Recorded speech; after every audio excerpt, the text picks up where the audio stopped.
Special train से रामेश्वरम धाम की तीर्थ यात्रा। के कारम डैम मामले को लेकर नेता प्रतिपक्ष डॉक्टर गोविंद सिंह ने बीजेपी सरकार पर गंभीर आरोप लगाया। नेता प्रतिपक्ष ने कहा है कि बीजेपी सरकार जिन निर्माण कार्यों के ठेके बाहर की बड़ी कंपनियों को देती है, उनसे बीजेपी वसूली करती है और काम छोड़ने का दबाव बनाया जाता है। और बीजेपी के पेटी कॉन्ट्रैक्टर घटिया निर्माण करते हैं, क्योंकि पेटी कॉन्ट्रैक्टर अफसरों से लेकर मंत्रियों को रिश्वत देते हैं। और गोविंद सिंह ने विधानसभा के अगले सत्र में सरकार से बांधों के निर्माण पर श्वेत पत्र जारी करने की मांग करने की बात कही है। वहीं बीजेपी कांग्रेस पर झूठी बयानबाजी का आरोप लगा रही। इतना उनको मजबूर कर देते हैं कि ताकि भारतीय जनता पार्टी की निर्माण एजेंसियों को पेटी कॉन्ट्रैक्ट पर काम दिया जाए और ऐसा काम पेटी कॉन्ट्रैक्ट को दबाव में डाल के सरकार के दबाव में, मंत्री अधिकारी भाजपा के नेताओं के दबाव में दिए जा रहे हैं। देखिए, कांग्रेस पार्टी इस तरह के भ्रम फैलाने का काम ना करे। जो भी व्यवस्थात्मक रूप से ठेके होते हैं, निविदाएं होती हैं, उसमें सेंट्रल विजिलेंस कमीशन की गाइडलाइंस का पालन किया जाता है। तो आपको बता दें कि धार के कारम डैम पर सियासत लगातार जारी है और जिस तरीके से पूरा घटनाक्रम सामने आया था और जिस तरीके से प्रशासन ने व्यवस्था की, उसके बाद लगातार अब आरोप प्रत्यारोप का दौर जारी है। श्वेत पत्र जारी करने की मांग यहां विपक्ष ने की है। तो आपको बता दें कि धार में जो कारम डैम था, जिसमें भ्रष्टाचार के आरोप कांग्रेस पहले से लगाती रही है और बीते दिनों जिस तरीके से बारिश हुई, उसके दरार पड़ने के बाद इस पर लगातार बयानबाजी जारी है। इतना उनको मजबूर कर देते हैं कि ताकि भारतीय जनता पार्टी की निर्माण एजेंसियों को पेटी कॉन्ट्रैक्ट पर काम दिया जाए और ऐसा काम पेटी कॉन्ट्रैक्ट को दबाव में डाल के सरकार के दबाव में, मंत्री अधिकारी भाजपा के नेताओं के दबाव में दिए जा रहे हैं। देखिए, कांग्रेस पार्टी इस तरह के भ्रम फैलाने का काम ना करे। जो भी व्यवस्थात्मक रूप से ठेके होते हैं, निविदाएं होती हैं, उसमें सेंट्रल विजिलेंस कमीशन की गाइडलाइंस का पालन किया जाता है। तो आप सुन रहे थे यहां पर पूर्व मंत्री गोविंद सिंह और साथ ही बीजेपी का पक्ष भी आपने सुना किस तरीके से एक दूसरे पर आरोप प्रत्यारोप का दौर लगातार जारी है। कांग्रेस के प्रवक्ता राम पांडे इस वक्त हमारे साथ फोन लाइन पर जुड़ चुके हैं। राम प्रकाश जी, जिस तरीके से ये पूरा बयान सामने आया है, बीजेपी कह रही है कि इसमें सिर्फ कांग्रेस को नजर आता है कि इसमें भ्रष्टाचार हुआ है, केवल आरोप को बेबुनियाद बताया। जी, वो लोग तो मोदी जी को भी झूठा साबित कर रहे हैं। अभी परसों की तो बात ही है, 15 अगस्त को मोदी जी ने क्या कहा था लाल किले से कि भ्रष्टाचार बिल्कुल बर्दाश्त नहीं किया जाएगा। और जनता के सामने है, मीडिया के सामने है कि सरासर भ्रष्टाचार हुआ है, बांध टूट गया है। कांग्रेस के जमाने में 70 सालों में जितने भी डैम बने थे, चाहे वो भाखड़ा नागल डैम हो, माता टीला डैम हो, मड़ीखेड़ा डैम हो, इंदिरा सागर डैम हो, जितने भी डैम मध्य प्रदेश या हिंदुस्तान में बने, आज तक कोई डैम नहीं फूटा। ये भारतीय जनता पार्टी जिन कामों को करवाती है वही डैम क्यों फूटते हैं, चाहे ये हो।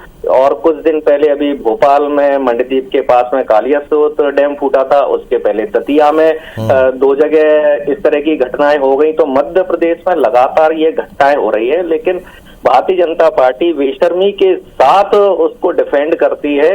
कम से कम अब जो मोदी जी 15 अगस्त को बोल रहे हैं तो मंत्री को बर्खास्त करो, लेकिन करेंगे कैसे? वो 35 करोड़ लेकर तो वो मंत्री आया है कांग्रेस से बीजेपी में, तो उसको तो इनको झेलना है। उनका तो स्वागत सम्मान और किया जा रहा है, शर्म नहीं आती है। ऐसे समय में बांध पर व्यवस्थाएं देखनी है। 18 गांव खाली करा लिए हैं, 50 गांव और प्रभावित वहां हो रहे हैं। जनता वहां की परेशान है और ये वहां प्रतिक्रिया ले लेते हैं। चलिए, बीजेपी से नेहा बग्गा जी हमारे साथ जुड़ चुकी है। नेहा जी, जिस तरीके से श्वेत पत्र जारी करने की मांग अब विपक्ष कर रहा है कारम डैम को लेकर, आप समझ रही हैं किस तरीके के आरोप यहाँ पर पहले से कांग्रेस लगाती रही है?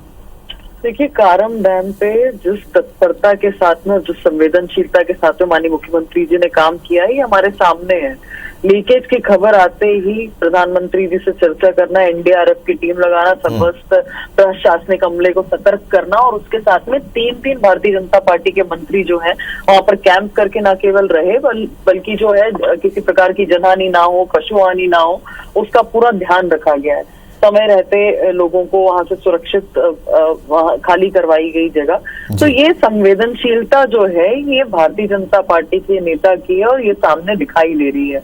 कांग्रेस पार्टी जिस तरीके की राजनीति करती है आप हम सबके सामने है, छपास के लिए आ जाएंगे, दिखाने के लिए आ जाएंगे, फोटो अपॉर्चुनिटी के लिए आ जाएंगे, और कमलनाथ जी की जो आदत है वो जनता जानती है, पॉलिटिकल टूरिज्म के लिए निकलते हैं कमलनाथ जी। अभी भी पॉलिटिकल टूरिज्म के लिए आए थे। अगर इनके मन में गंभीरता होती, जनता के प्रति कोई चिंता होती, तो जो आज इन्होंने कमेटी का गठन किया है या कमलनाथ जी जिसको लेकर कल गए थे, उस समय वहां पर तत्परता के साथ पहुंचकर और जनता के समक्ष में खड़े रहते। इससे भारतीय जनता पार्टी राम पांडे जी, आप लोगों ने जो जांच दल गठित किया उसके बारे में करिए नेहा बग्गा जी। तो बात वही आ गई ना, नेहा बग्गा जी ने एक शब्द भी इस बात पर नहीं बोला कि वो डैम फूटा क्यों, वहां से पानी क्यों निकला, 18 गांव खाली क्यों कराए गए, ये बात नेहा बग्गा जी ने नहीं कही है। इसका मतलब वो मानती हैं कि डैम बनाने में भ्रष्टाचार हुआ है, लेकिन हम कुछ नहीं बोलेंगे क्योंकि भारतीय जनता पार्टी में भ्रष्टाचारियों और बलात्कारियों का प्रमोशन होता है। जैसे कि ये मंत्री ही 35 करोड़ लेकर गए हैं कांग्रेस पार्टी से, तो उनसे तो ये कुछ बोल नहीं सकते हैं। बात भ्रष्टाचार की है।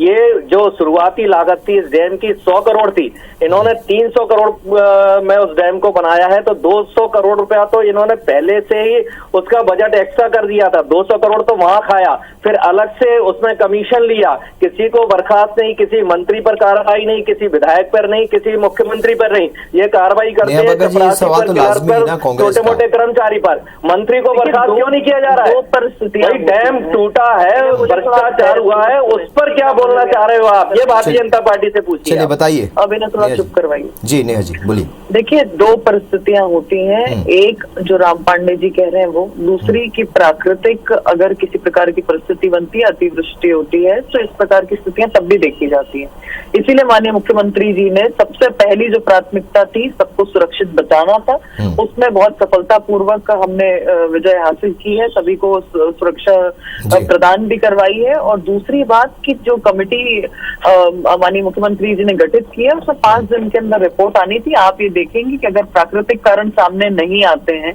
इसमें कॉन्ट्रैक्टर का या सिविल इंजीनियर या किसी और टीम का प्रशासनिक अधिकारियों का कोई भ्रष्टाचार होता है तो उनके खिलाफ भी FIR होगी। चलिए इंतजार होगा नेहा जी कि अगर इस मामले में कहीं किस तरीके की लापरवाही या भ्रष्टाचार है तो कार्रवाई होनी चाहिए। आप दोनों का मेरे साथ जुड़ने के लिए बहुत शुक्रिया।